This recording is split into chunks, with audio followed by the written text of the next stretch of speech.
Hey guys, this is Emery from Heavy Lifting Records. Sorry we didn't have a vlog last week. It's been busy and a lot of stuff. Heavy stuff on my mind. Anyway, what's new since last time we talked? Some cool stuff's kind of been going on. We had an awesome show with my band, the Sleepover, this past Tuesday night. Awesome band from Boston, and some great local music as well, supporting that. And it was just a good time, good punk rock show. Met some new people, and that's always nice. So I'll just get into it. So since we last talked, the company that I've used to help distribute my music to college radio stations and stuff, you've probably heard the name before, Tinderbox. Anyways, the owner of the company, John, one of the things he does, as far as his role, aside from running the company, is he does sync licensing.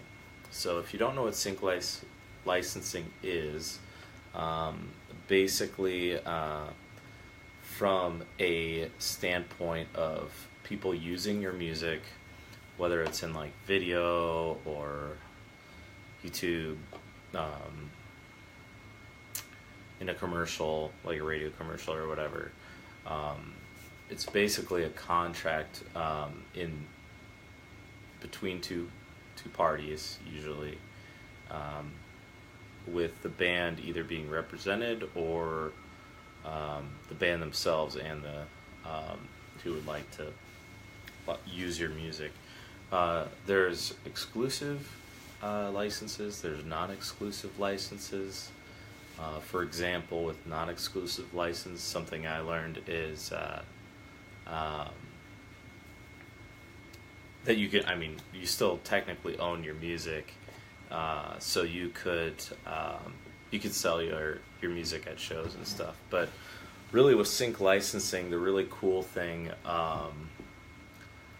that John did for me is he went to South by Southwest, met with some music people there that he's known over the years, and then he went to Nashville after that and talked to network executives. So from the standpoint of my band, the Sleepover,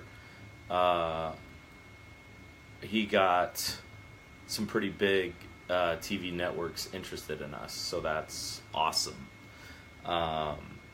What that means is that at least the contracts that he landed for me are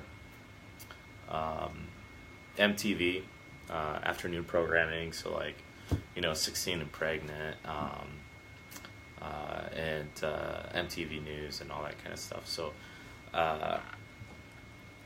anyways, just to take that for an example, let's say they used part of our music in one of their programs.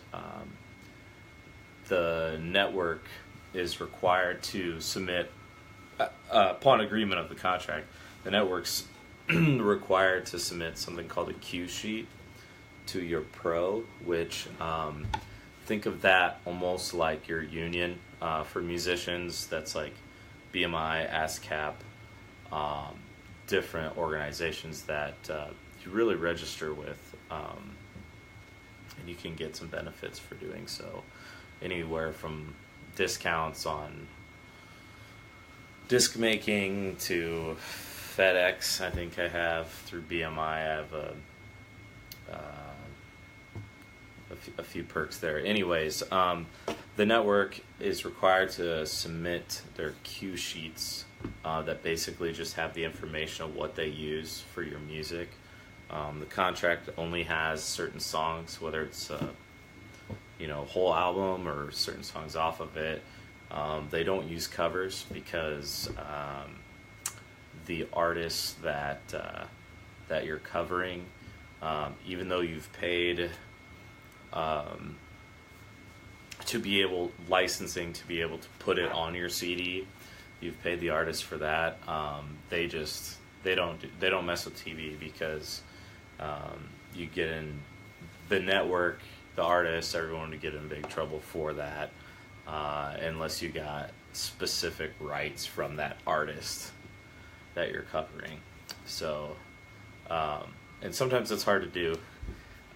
Anyways, so back to it. Basically, they submit the cue sheet. Basically says what shows that it's on, and you get the times it's played, like reruns, everything. Let's say you have a long-running show like Jersey Shore, right? And it goes on for multiple seasons. As long as they rerun that show,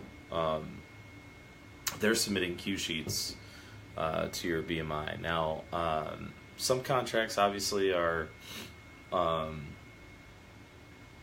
would be with a dollar amount. Other contracts, specifically this one, it's ultimately forever. So they could use it at any show. They could cut it up, slice it up, however they wanted to do, and so it's just basically income that you could get going forward.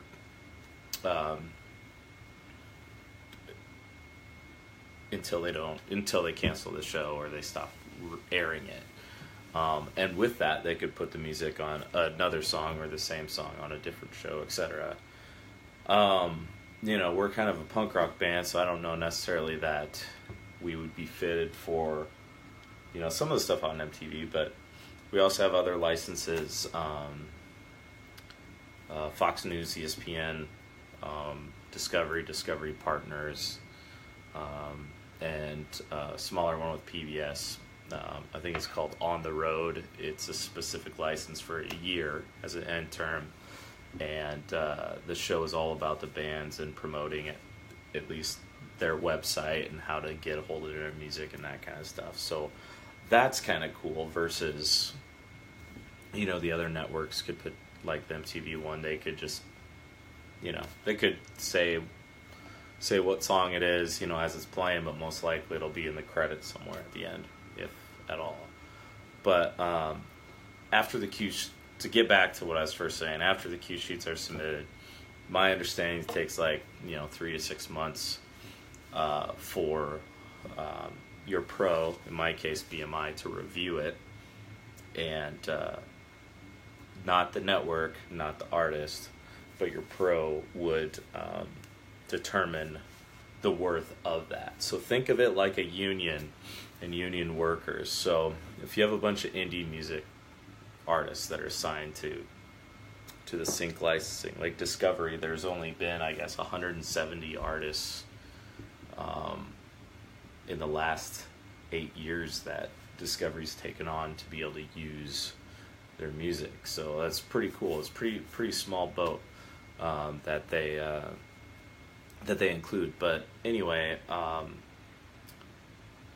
so in the case I was discussing, your pro's only going to determine the worth of that and then pay you out. So my pro has all my information just like a union would, as far as making sure that you get paid and you get paid fairly.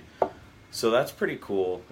It's a new world to me because I have not done anything with sync licensing before. So that's why I wanted to make this this vlog today, primarily just about that, to educate people, because I don't think a whole lot of people know about it or even know that's an option.